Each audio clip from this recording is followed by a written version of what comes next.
Hi, I'm Elizabeth Rosenfield, instructor in the Division of Endocrinology and Diabetes at the Children's Hospital of Philadelphia, and we'll be discussing normal glucose with elevated plasma ketones. I have no relevant disclosures for today's talk. As an outline, we'll first define normal glucose and normal ketones, and to do so, we'll need to discuss normal fasting adaptation, and then we'll put it all together.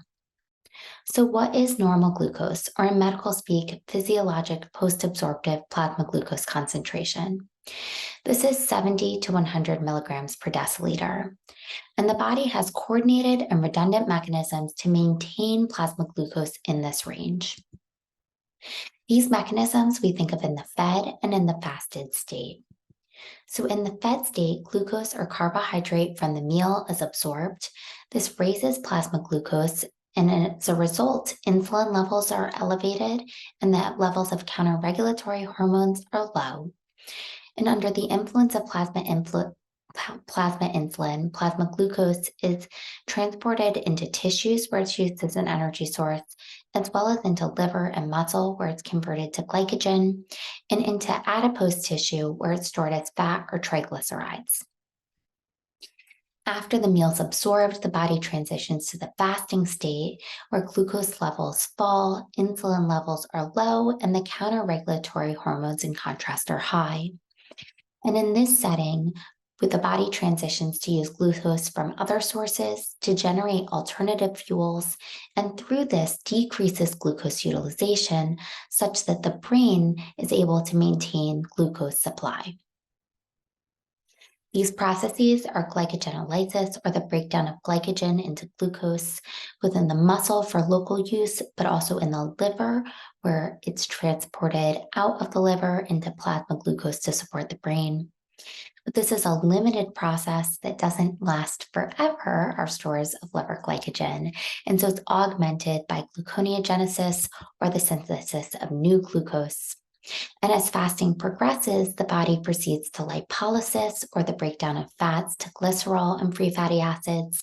Glycerol is an important substrate for gluconeogenesis, and free fatty acids are one of those alternative fuels. But importantly, free fatty acids cannot be utilized by the brain. In contrast, though, free fatty acids that are converted by the liver to ketone bodies, and ketone bodies can be used by the brain and become a predominant source of energy when glucose levels are low. So, what are ketones or ketone bodies? In short, as described, they're fuel from fat stores. There are three ketone bodies: acetoacetate, and acetoacetate can be converted to beta hydroxybutyrate. And the third, acetone, is not bolded because it's not really relevant for energy metabolism, but it's worth a mention because when ketone bodies are sufficiently elevated, acetone is what's responsible for that fruity odor or nail polish remover like scent on the breath. Acetoacetate and beta hydroxybutyrate levels rise during fasting, and acetoacetate is measured in the urine on urine dipsticks. Beta hydroxybutyrate is the ketone that we measure in the blood, both in the laboratory and on point of care or home ketone meters for those of you who are familiar with their use.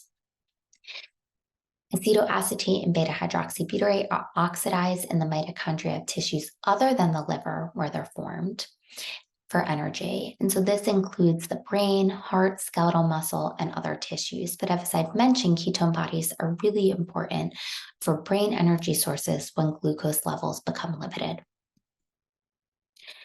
So to recap this from a little bit of a different perspective of looking at the metabolic fuels during fasting, depicted on the right-hand side here, we see that as we transition from the fed state to the fasting state, glucose levels are maintained in the normal range above this red line here of 3.9 millimole per liter or 70 milligrams per deciliter. Initially by glycogenolysis, or the breakdown of glycogen, and as fasting goes on, this is augmented by gluconeogenesis, or the synthesis of new glucose, demonstrated by the declining lactate levels here. And again, as fasting goes on, increasing levels of free fatty acids from lipolysis and ketones from ketogenesis. But what I really want to underscore and highlight is that ketosis is part of the physiologic or normal response to fasting. And when we think about normal glucose with elevated ketones, this is actually highlighted by this shaded blue graph here. Whereas fasting progresses, glucose levels are maintained in the normal range as the ketone levels or beta hydroxybutyrate levels begin to rise. And it's as glucose levels fall below normal that we see those ketone levels rise dramatically.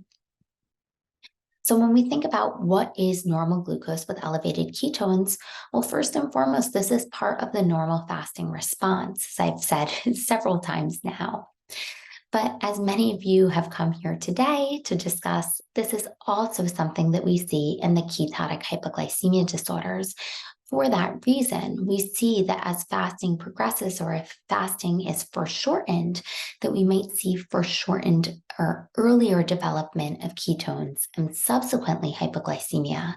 But before that hypoglycemia of ketotic hypoglycemia disorders develops, we see elevated ketones. And so a real challenge is distinguishing between these two first things. It's worth mention that we can also see this pattern in euglycemic or normal glucose diabetic ketoacidosis and alcoholic ketoacidosis. These are certainly less relevant to the group that we're speaking with and meeting with today. So when we think about differentiating normal fasting response from ketotic hypoglycemia disorders, it's worth a discussion of what are normal ketone levels in the fed and in the fasted state. How do we define normal? And so normal's largely been defined by looking at fasts of children who are suspected to have a hypoglycemia disorder, but excluded or hypoglycemic and metabolic disorders were ruled out or not found to be the cause of their symptoms. And this is one such study from Van Veen and colleagues where they looked at over 100 such children.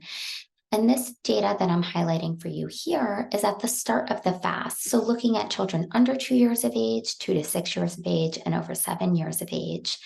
At the start of the fast, or time zero, essentially the fed state, we see that in all three groups, the mean beta hydroxybutyrate level is less than 0.02 millimole per liter, or essentially undetectable.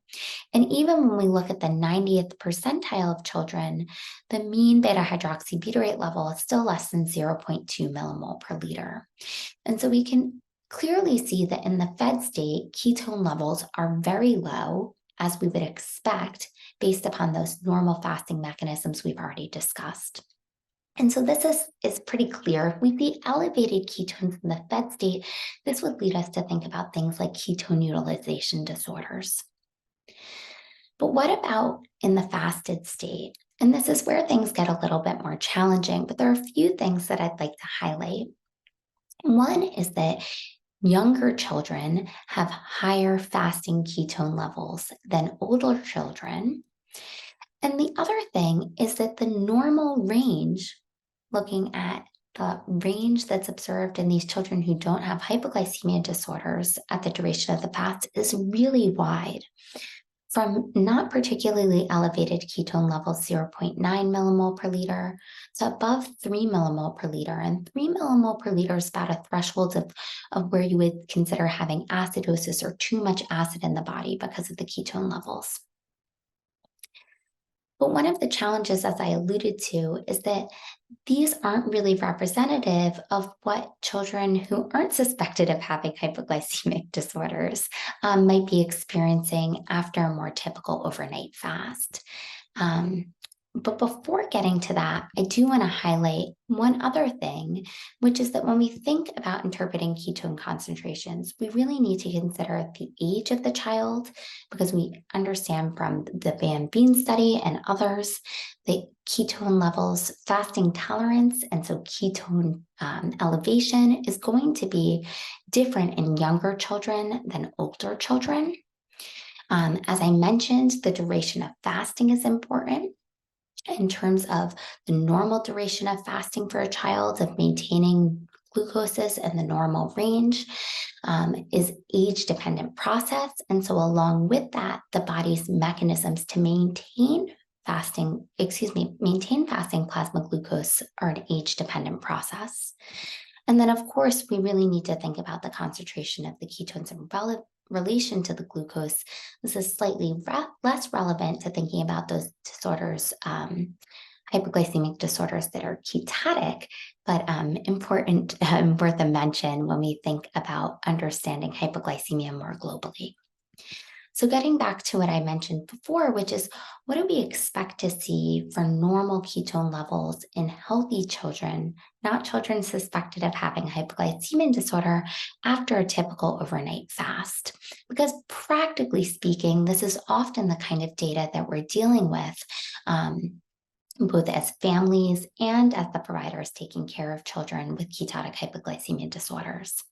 And so this is data from Dr. Parmar and colleagues, and she had presented this work at last year's conference for those of you who attended, but just really briefly highlighting that what this group did is that they looked at children who were coming into their hospital for elective surgical procedures for which they were instructed to not eat or drink anything overnight.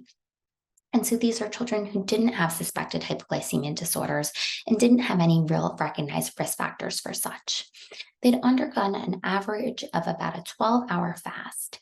And what this group found is that the mean beta hydroxybutyrate level in children under 3 years of age was 0.4 millimole per liter, or it was 0.2 millimole per liter in those above 3 years of age. Again, highlighting the age dependence of beta hydroxybutyrate levels during fasting, but also demonstrating really helpful thresholds. Specifically, 74% of the cohort of children studied here had fasting beta hydroxybutyrate levels less than 0.3, and only 2% had fasting beta hydroxybutyrate levels more than 1.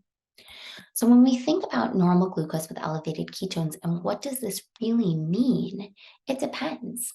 Fasting beta hydroxybutyrate above 1 millimole per liter, regardless of the glucose level, after a typical overnight fast in a child really raises concern for a pathologic cause that warrants further evaluation and management. What about borderline elevations that you might see on your home ketone meter monitoring or otherwise with normal glucose levels? What do these mean? And I think that really needs to be taken into the greater context of the child. For many individuals, this borderline elevation, while not normal, isn't necessarily going to cause direct symptoms and might not need management, but that really needs to be tailored to the child, to their past experiences. And that's where experts in this care can become quite helpful in helping navigate these things. In contrast, moderate elevation, 2 to 3 millimole per liter, even if the glucose is maintained in a normal or relatively normal range, this is the level at which most individuals will have nausea, vomiting, abdominal pain, and that it can be more challenging to continue to maintain glucose in the normal range because of the decreased desire to eat and the increased vomiting and again loss. And so this really also ties into management, which is similarly tailored to the child. In order to get rid of ketones, you administer sugar or carbohydrate containing fluid. The sugar and carbohydrate raise insulin levels and shut off that process of ketogenesis. But additionally, fluids help the body to eliminate the ketones. This is either done at home or in the hospital with IV fluids, depending upon the severity and what else is going on with the child. And in some individuals, elevated ketones in fasting with normal glucose can be an indication to start overnight uncooked cornstarch as well. All of these we'll be discussed in greater detail in other talks, but hopefully this provided a nice overview in terms of thinking through management and really thinking through some of the complexities inherent in normal glucose with elevated ketones and the challenges not only the parents face, but providers do as well. Thank you.